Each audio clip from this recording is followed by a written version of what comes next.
kunnafoni min bɛ di nanzarakan na o bɛna yɛlɛma aw ye todunkan na a bɛna lase aw ma seeru sila maraka faama fɛ sabula kunnafoni sɔrɔbaliya o ye kunnasiri ye. Maraka faama ka journal banbara bɛna lase aw ma ka sababu ɲuman kɛ malizoom.net ye. Maraka faama i bisimila bi kunnafoniw bɛ cogo di? Bi ye alamisa ye utugalo tile 8 san 2019 kunnafoni labɛnna fasirijɛkulu mɔgɔ fɛ a bɛna lase ne Seyidu Sila maraka faama fɛ. Ibrahim Lam k'ale to suya kɔlɛ la radio bɛnkan ale kumaso kɔnɔ 97.7 tɔmi 1 fiɲɛ suru ka bɔ Sugunikura Kuluju nagakɔrɔla na kunnafoni bakurubaw filɛ.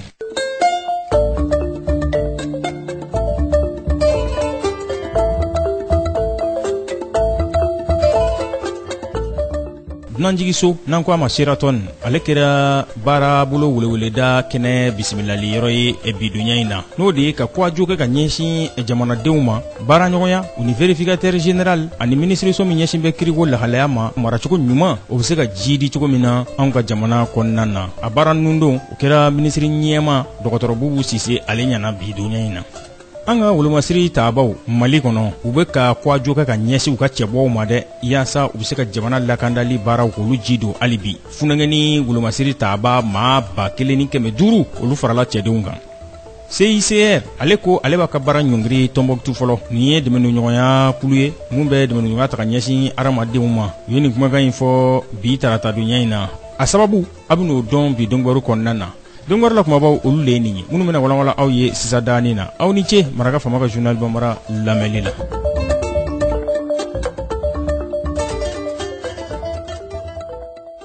An bɔra k'a fɔ sisan dunanjigiso Sheraton ale ye ɲɔgɔnnajɛrɛ bisimila sɔgɔmada in na a tun bɛ weleweleda fɔ ka ɲɛsin baara nundon ma n'u ko ma nanzarakan na ko projet redevabilité publique et participation des femmes au Mali o de ye baarabolo min n'a bɛna kɛ sababu ye jamana kɔnɔna na fɛn min ka dɔn k'a fɔ maracogo ɲuman ɲɛdamaw olu bɛ se ka waleya cogo min na ni musolakaw sen donni ye o baarabolo yakubayali la baaraɲɔgɔnya vérificateur général o ka cakɛda ministreso min ɲɛsin bɛ sariya ko ma ani pôle économique et financier fo ka taa se jamanadenw ka fara ɲɔgɔnkan kuluba min bɛ yen n'an ko a ma conseil national de la société civile olu fana jɔyɔrɔ bɛ se ka fa o ko la cogo min na nin tɔrɔmɔɲɔbɔ a bɛ ka kɛ affaire mondiale Canada maaw de fɛ san 4 baɲango a bɛna waleya o kɔnɔna na a baara nundon kɛra bi ministre ɲɛma dɔgɔtɔrɔ Bubu Sise ale ka bonya kɔnɔna na nin baarabolo min welewele dalen filɛ ale bɛna waleya coater sogema o de fɛ laɲini ye min ye maracogo ɲuman sabatili bɛɛ lajɛlen da bɛ se ka don la Mali kɔnɔ cogo min na o bɛna kɛ ni kuwajoli ye ka ɲɛsin fangaba saba ma n'o ye baarayɔrɔ belebele saba ye bureau du vérificateur général pôle économique et financier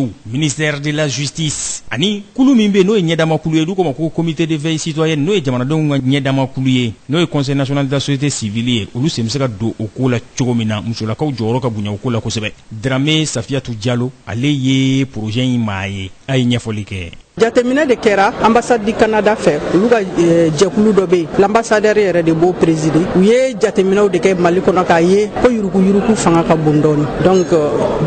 Mali jɔyɔrɔ la jamana kɔnɔ Mali place yuruku la a bɛ se ka mɔgɔ lasira donc hakilina jagabaw de nana ka n'a ye ni projet dɔ ma sigi min bɛ yuruku a ka se ka lasa cogoya min na a bɛ kɛ baara ye donc o la u ye jateminɛ kɛ k'a fɔ Mali kɔnɔ yan baarakɛjɛkulu dɔw yɛrɛ bɛ yan ka ban minnu ɲɛsinnen bɛ yuruku in kɛlɛli ma n'o ye bureau du vérificateur général ye n'o ye pôle économique et financier donc ni hakilina ninnu Canada jamana fɛ o ye k'a fɔ ninnu fila bɛ ka yuruku kɛlɛ Mali la kosɛbɛ mais a nɔ tɛ ka ye ten kosɛbɛ mun de bɛ se ka kɛ min bɛ se ka ni baarakɛjɛkulu fila kɔkɔrɔma don o de la hakili jagabɔ kɛra ka tasigi k'a ye ni société civile sen ma don baara in k'a fɔ ni vérificateur y'a ka ɲɛɲininiw kɛ faso nafolow taara yɔrɔ min minnu y'a jɛ yuruku minnu kɛra la o kunnafoni labɔ donc k'o kɛ gafe in bɛ kɛ mɔgɔ kalannenw dɔrɔn de b'a sɔrɔ ni société civile ma jɛn ka dɛmɛ vérificateur fɛ ka gafe bɔlen ka kunnafoni jɛnsɛn an ka région kɔnɔ an ka communes na f'an ka sigidaw la fo duw kɔnɔ yuruku tɛna se ka segin bari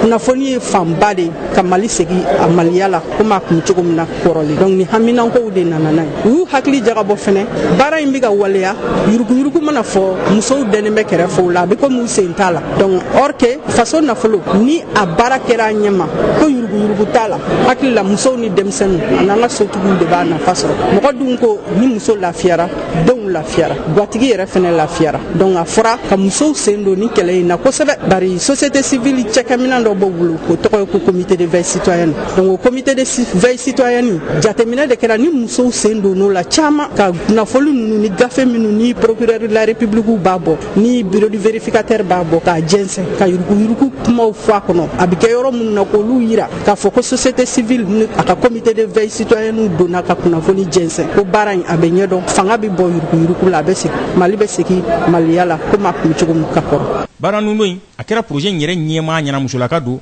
Michel Akpo ambassadeur du Canada au Mali ale tun bɛ Louis Berthe conseil national de la société civile o ɲɛminɛ o tun bɛ Burema Alayi Touré vérificateur général Samba Bari ale tun bɛ ani ministre ɲɛmaa dɔgɔtɔrɔ Bobo Sise Bari Aminata Touré ale ye secrétaire général ye conseil national de la société civile la ko in janba ye han n'a fɔra ko kalan muso caman tɛ taa école la n'a fɔra ko dɔgɔtɔrɔso an ni team b'an minɛ an bɛ taa dɔgɔtɔrɔso la i b'a sɔrɔ maternité ɲuman tɛ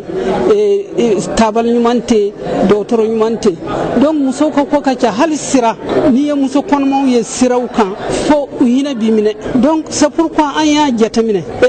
jamana bɛ ka nafolo min baara o tɛ cɛw dɔrɔn ka ko ye o tɛ ɲɛmɔgɔ dɔrɔn ka ko ye fo musow k'u sen don a la u ka se k'a faamuya pour que an ka haminako ye min ye an sigiyɔrɔ la an ka se k'o sɔrɔ donc c'est pourquoi société civile tɔgɔ la ne ye point focal ye projet kan donc o baara an bɛ région nan na Kulikoro ani Kayi Segu Sikaso ani Bamakɔ yɛrɛ donc o y'a sɔrɔ yan projet yɛrɛ kana o y'a sɔrɔ société civile la an y'an ka bolo fara dɔw sigi sen kan mɛnna minnu b'an dɛmɛ an ka baara la minnu bɛ taa fɛnw ɲɛɲini k'a lajɛ gɛlɛya minnu bɛ hadamadenw ka u sigiyɔrɔ la u bɛ fɛn minnu ɲini u b'a a ta kana an b'o kɛ gafe ye ka se an ka maire ma ka se an ka ministre ma ka se président de la république yɛrɛ ma ni min ma se ka ɲɛnabɔ ninnu fɛ k'a fɔ ko ni gɛlɛya de bɛ yan sigiyɔrɔ la donc o projet kɔni a bɛna an musow de dɛmɛ kɛrɛnkɛrɛnnenya pour que an ka se k'a faamuya a kana kɛ cɛw dɔrɔn de sen bɛ ko la k'a sɔrɔ musow sen t'a la musow dun ka haminako de ka ca ni cɛw ta ye musow de degunnen don ka tɛmɛ cɛw kan n'i ye musow jateminɛ fana denmisɛnninw ani minnu lujuru b'u la donc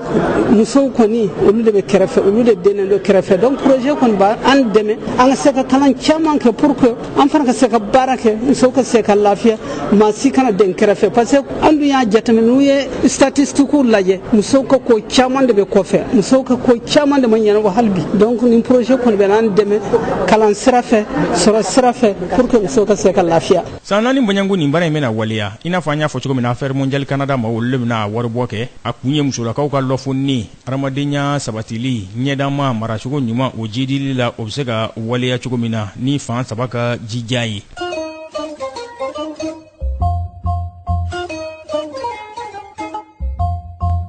ba maliba wolomasiri tabaw u bɛ ka farankan kɛ u ka cɛbɔw la cɛbɔ 1500 baɲango funangɛni wolomasiri tabaw olu bɛna fara cɛdenw kan u bilara jamana bandɛrɛ kɔrɔ n'o ye drapeau ye juillet kalo tile 29 tɛmɛlen nin funangɛni minnu filɛ nin ye u y'u ka foroba kalan u y'o sɔrɔ bafo ale kalankɛyɔrɔ la marakala ani tibi n'i ko k'i bɛ jatiden yɛrɛ sigi ɲɔgɔn kan ka ɲa an bɛ se k'a fɔ cɛbɔ 1700 baɲango o de ye nin wolomasiri taba kura ninnu ye minnu taru jɔ bandɛrɛ jukɔrɔ ntɛnɛndonya tɛmɛnen juillet kalo tile 29 n'u bɔra bafo ani tibi u ko u bɛna kɛ kwafa ye ka ɲɛsin an ka wolomasiri tabaw ma faamaw u bɛ se ka lakanda baaraw u bɛ se k'olu kɛ cogo min na chef d'état major armée de terre général de brigade Keba Sangare a ko laɲini tɛ dɔwɛrɛ ye dɛ kalanbolo min tara ka k'u kun u ka se k'u jɔyɔrɔ fa wolomasiri tabaya sira fɛ jamana lakandali la Keba Sangare général a ko dɔwɛrɛ tɛ dɛ k'u ka wolomasiri tabaya kɛ n'a ɲɛdɔn ye i n'a fɔ kalan kɛr'u kun cogo min na wa u ka fɛn bɛɛ lajɛlen de kɛ u ka cɛsiriw kɔnɔna na u bɛ se ka jamana lakandali k'o kɛ u ka taabolo ye cogo min na jamanadenw an'u bolofɛnw olu lakandali colonel Abdou Samba Sila ale kɔni ko k'a tɛ nɔgɔ to ko in na dɛ funangɛni ninnu jɔlen bandɛrɛ jukɔrɔ n'o ye drapeau ye a kuman'u ma a ko ka sunɔgɔ 5 heures du matin o tɛmɛlen kɔfɛ k'o banna aw ye dɛ farikolo ɲɛnajɛ o wajibiyara aw ye yaasa aw jolen ka se ka to fini donko ɲuman ka sɔrɔsiya nege don maa wɛrɛw la o wajibiyara aw kan wa min ye bonya ye sɔrɔsiya bonya aw kan k'o kɛ aw taama ɲɔgɔn ye sanga ni waati o de kɔfɛ sisan u sɔrɔla ka jɔnjɔnw ta k'o di cɛbɔ saba ma minnu kɛra ŋana ye nunu cɛla kalanbolo kɔnɔna na tibikaw fɛ marakala ani bafo kalo 4 u ye nunu nin da dingɛnin da la sɔrɔsiya kalan hukumu kɔnɔna na su tɛ tile tɛ fan bɛɛ lajɛlen dingɛkolon y'u bɛɛ kolonkolon yaasa u bɛ se ka kalan ɲumanw sɔrɔ cogo min na sanji kɔrɔ funteni gwɛlɛn kɔrɔ k'o de ye labanna nin na ka sɔrɔ ka i ka dɔn k'a fɔ jamana ka danaya da u kan k'u bila cɛbɔya baaraw la.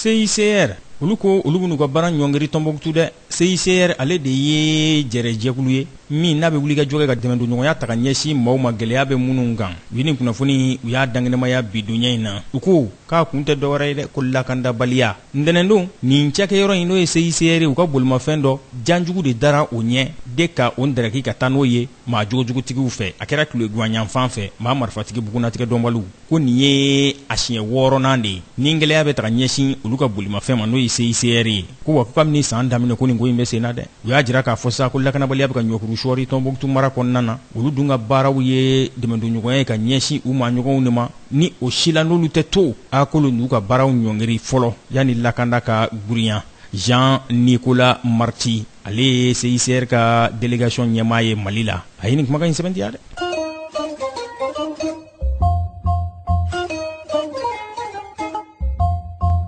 Commission européenne ale bɔra sisan ka euro wari miliyɔn 50 bɔɲanko k'o kɛ farankan ye yaasa fɛn min ye jakungo o bɛ se ka kɛlɛ cogo min na farafinna galakayanfan jamanaw olu kɔnɔna na n'u ko ma ko Corne de l'Afrique o bɛ Union européenne ka dɛmɛ san 2018 ka lase miliyɔn 360 euro wari la.